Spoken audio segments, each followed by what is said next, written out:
In this video, I'm going to teach you how to read chord charts that you might find on a website like ultimateguitartabs.com on the piano.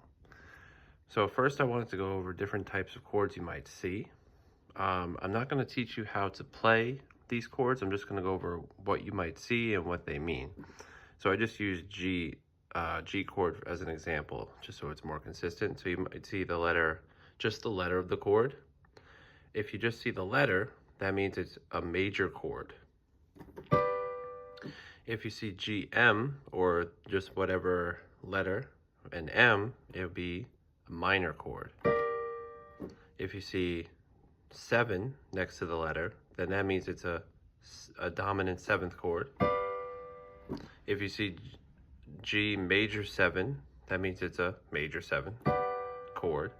If you see G sus 4, that means it's a G sus 4. That means you suspend the 4th note of the scale. So for example, G sus 4, you play a G major, G, B, and D, and the 4th note of the G scale is C. So instead of B, the 3rd, you're going to play the 4th note of the scale. So G, D, and C. And then usually that chord resolves to the major chord. So for the 4th note of the scale to the 3rd note of the scale.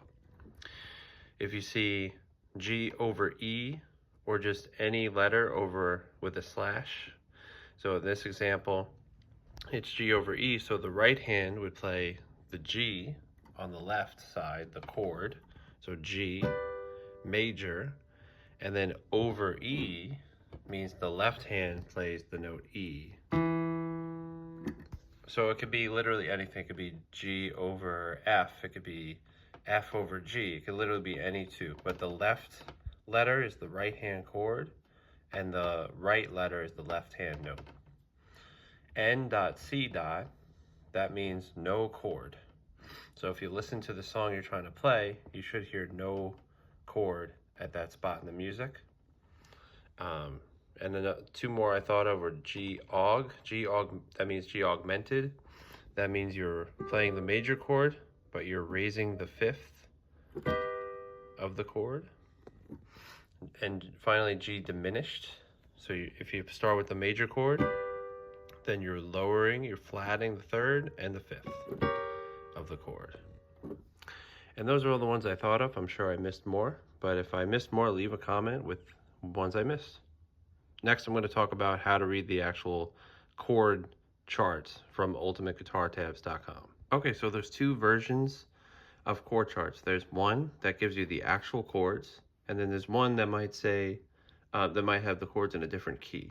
So I'm going to go over, this song is Die With a Smile, and these are the chords for the chorus, and they also have the pre-chorus. But I'm not teaching you the song, I'm just going over how to read the chart. So here we have B, M, 7. What does that mean? If we go back to the beginning of the video, I wrote an M means minor. So B, M, 7 means B minor 7. If you want to know how to play that, I have a video about how to play every single chord. B, M, 7 / E. That means you play B minor 7 in the right hand because it's on the left, and then E in the left hand. An E note, not an E chord, just an E note. C sharp M7, C sharp minor 7, F sharp M, F sharp minor. See if there's any other chords here. A, just A, that means it's major, A major. E / G sharp, that means you play E major in the right hand / G sharp in the left hand. G sharp, just the note. Here's an interesting one, E9 suspended 4th. So that means you play the E major chord, then you play the 9th note of the scale, which for E, that would be an F sharp, and you also play the suspended 4th, which in the key of, in the E scale would be the note A. Okay, so you're playing the notes E, G sharp, E, F sharp, A, B, and D. Okay, so you have the root, the 9th, the suspended fourth, the fifth, and the seventh. And that's just some music theory, but that's how you read that. Then we have major 7, and that's all in this song. Okay, oh, and then there's a no chord. So N.C. So this is, if you know the song, it goes like it's the last night, like it's the last night. The music cuts out, but Bruno Mars just sings like it's the last night. There's no chord there. So that's what that means. I think that's all in this song. But so that's how you read a normal chord chart. Now, how do you know if it will fit with the actual song? How do you know the chords are right? Well, you have to play along with the actual song. If it sounds wrong, then it's probably in a different key.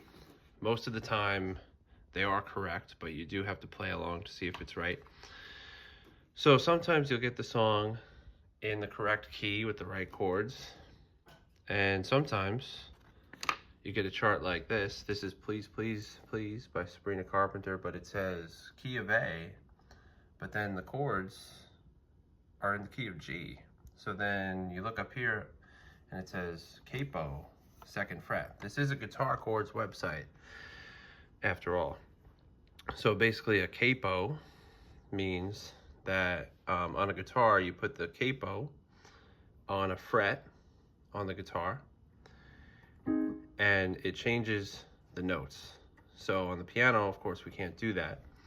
You could, if you're on a keyboard, use the transpose button to go up 2 half steps, but we're more advanced here, so we're not going to do that. Instead, all we have to do is look at the chords, say, okay, so that's the first chord is a G, G, but since the capo's on the 2nd fret, that means we move everything on the piano up 2 half steps. So G will go 1, 2, now it's an A. The B will move up 2 half steps. Now it's a C sharp, and the D will move up to an E. So instead of a G chord, it's an A chord. Now an easier way is to look at the chord. Let's look at F sharp minor, F sharp minor. So you keep the quality the same, which is the major or minor, keep the quality the same, but you just move the letter up 1 letter. So instead of F sharp minor, it's G sharp minor. Okay, look. So instead of F sharp minor, it's G sharp minor. Instead of E minor, it's F minor. Now in this case, you have to move up 2 half steps, so it would be F sharp minor. Okay, so you have to kind of do both. You have to do a mix of both, knowing your keys. So you know, like in if you move up 2 half steps from E, it's not going to be F. It's going to be 1, 2, F sharp minor. Okay, and then let's do a couple more. So C major. So move up 2 half steps. That would be D major. B minor, move up 2 half steps. That would be C sharp minor. Keep the quality the same. And A minor, if you move up 2 half steps, that would be B minor. And you can hear if you play along with the actual song with these chords, that's going to sound off. But if you play in the key of A, up 2 half steps or a whole step, then it'll sound correct. And the last thing I wanted to talk about with these chord charts is how the chords fit with the words and how they don't show you the rhythm in the chord charts. So you only get the chords, right? And of course you don't get the melody. The melody, you have to listen to the song and figure out by ear how to play that, unless you buy sheet music. But the rhythm, the best way to learn the rhythm is to play with the actual song and see, just listen to when the chords change with the words, because sometimes it's not accurate on here. But let's see if you know the song, you can sing along. So this would be B minor because we're going up a whole step. So it'd be, it's funny and it's ironic that only I feel that way. I promise is just equal that you different. See, that is accurate. So the chord does change on the word promise, not on the word I. And everyone makes mistakes, but just, yep. So that works too. So the chord changes on the word just. So if this letter D was above the word but, you might change the chord on the word but it changes on the word just. So that is accurate. So this is a good one. But you have to listen to the song and play with the actual song yourself, because of course it depends on what song you're playing. But I hope this helps. Now you can try and just play any random song. Just type in the name of the song and the word chords after it, and you'll find other websites too. I think there's one called Easy Chords, and of course you can get sheet music as well. And I hope you enjoyed this video, and I'll see you in the next one.